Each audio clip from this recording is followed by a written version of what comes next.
going to first of all say thank you for one of the most charming introductions I've ever had, and from a farmer to boot. Well done, sir, thank you. And I want to begin, as I often do, with a very short prayer which we say in our household often, and we mean every one of the 3 words of that prayer. God bless America.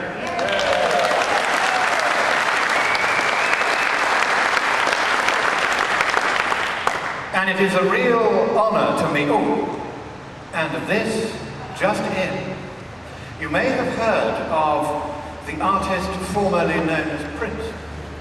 Well, in the lunatic asylum formerly known as the University of Tennessee, next year they are going to award a posthumous doctorate in economics to Al Capone for services to the financial industry. How ridiculous it is that a liar who has been running for 3 years from a debate on the science and economics of global warming with a mere British peer of the realm with no scientific or economic qualifications whatsoever, and he is still running, should end up here at the University of Tennessee, though he never studied in Tennessee, getting a degree, a doctorate of laws and ecology, if you please, though he never studied law or ecology. And all this because he told a series of lies which are perhaps the most profitable lies the world has ever had to listen to. Lie after lie after lie after lie. You've heard the one about the polar bears he said were being drowned, having to swim 60 miles or more to find the ass. Well, they didn't have to swim 60 miles to find the ass. Because the ass in the Beaufort Sea, where these 4 polar bears died in the survey he was looking at, has in fact been growing throughout the last 30 years. There's more of it now than there was 30 years ago. And the paper that he was quoting didn't say anything about global warming having killed those polar bears. What it said was that they had been killed by a bad storm, high winds and high waves, and they just got swamped. Or, as we scientists put it, shit happens.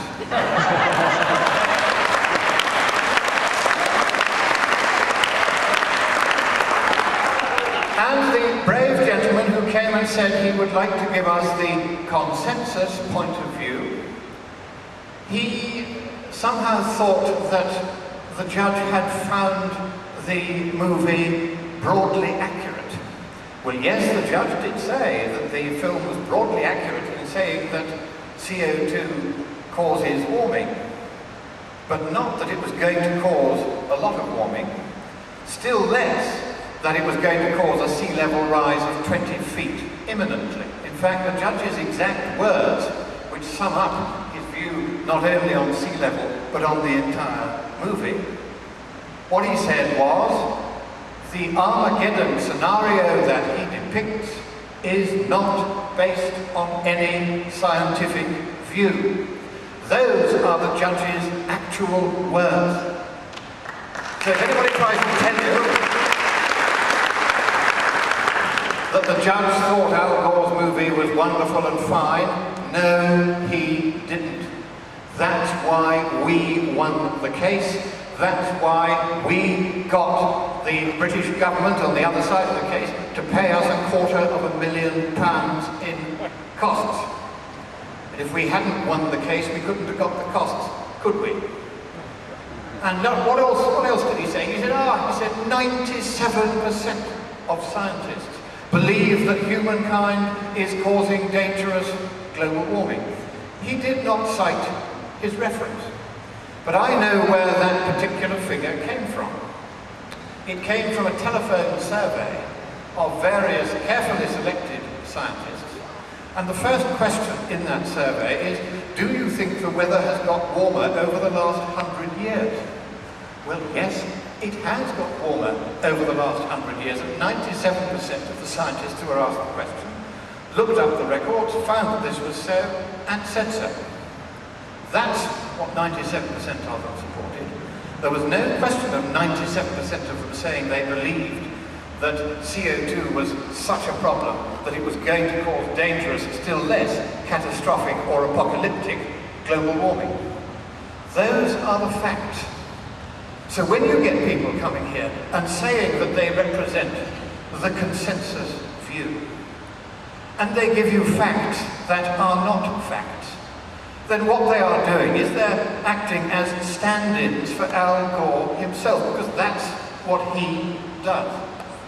And the reason why we are here is to say to the lunatic asylum formerly known as the University of Tennessee that it is not acceptable to us, the people of Tennessee, that academic standards of rigor and probity and integrity should be so devalued that a global warming racketeer, profiteer and liar who has already been rewarded with $100 million worth of profits from the lies that he is told, should now, in addition to those lies, be rewarded with an honorary doctorate of the University of Tennessee. And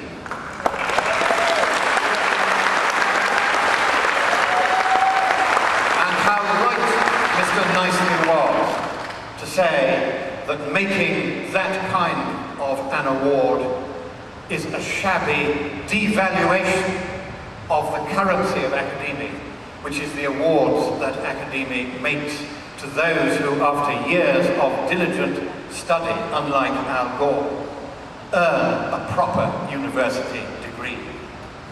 And so when Mr. Nicely says, send back your certificates to the University of Tennessee, tell them that you don't wish to hear ever from them again with requests for money, because if this is what they're going to do to their doctorates, then the University of Tennessee is no longer a worthy institution, then please do exactly what he says.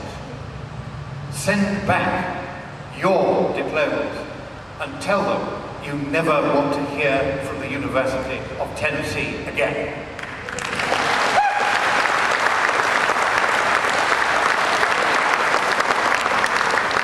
Now, a couple of weeks ago, I had the privilege of giving testimony in Congress in front of the Global Warming and Energy Security Committee of the House of Representatives, chaired by Representative Markey, with a couple of Democrat sidekicks.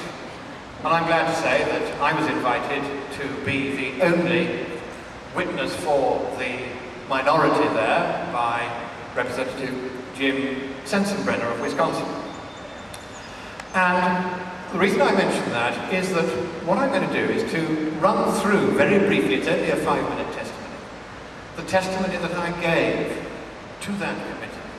Because this is the way that a scientific subject and an economic subject, like the global warming subject, should be dealt with. Not with the spin and the pretty pictures and the cartoons of drowning polar bears, but with straightforward, ordinary, as you may find it, rather dull science, except that the results you will see are rather interesting.